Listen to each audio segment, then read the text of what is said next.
Again, the same a little bit as in the flexion. When I opened my leg and I allowed him into that turn, he went in nicely, but sat back and sucked back a little bit and lost a little bit his forward motion and stuck his rib cage out a little bit. And again, this is something that he's going to do a lot on everything that involves the right side, because this is how he's built. So I have to be as patient and thorough here as I can be until I feel that really the horse is really following his nose and really focusing on reaching in with his inside leg instead of just sitting back and because we at first, when we're looking for them to do that step in, we encourage that step to be, although it should be always in forward motion and towards the inside, we may, in order to encourage them to understand what it is we're after, we may allow them to do it stepping back a little bit. But remember that if you release and you allow them to step back too much and do it while sucking back, well, you're teaching them to sit on their outside pivot and stick their rib cage out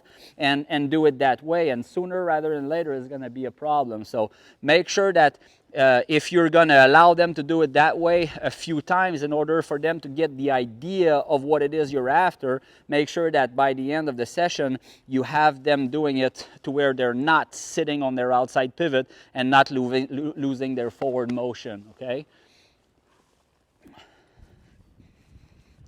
If you notice, when I'm walking them around after the spin or after the steps, I'm sort of, as opposed to when I started with just the flexions here, I'm going to try to keep my inside leg a little bit more quiet and really hug them with my inside leg and focus on my outside leg driving that forward motion, getting that forward motion, because I need them to really be confident of my inside leg, not be afraid of it, not be annoyed by it. They need to really, really tolerate it and be okay with it being on them. And that's why I use my outside leg more to drive them forward than my inside leg if I can, because like his reluctance to go to into the left happens whenever I open my inside leg. So I feel like he's a little bit worried about it, and so very important for me to make him really confident. So when I walk out here, I hug him with my inside leg,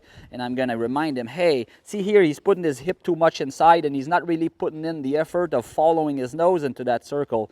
And this is something that is going to give me some resistance and some problem for the next few weeks, but definitely something that I'm going to work on as much as possible until he really does. There we go.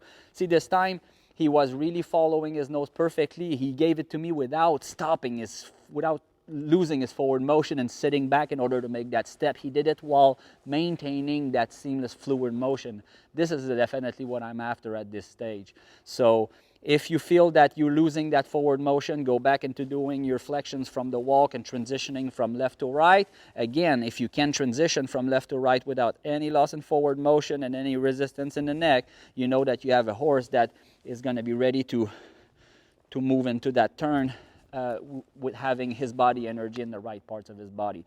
So very, very satisfied with what he's given me here towards the end. And at this stage, this is how I introduce them to stepping around, and this is how I'm going to build it from here on out.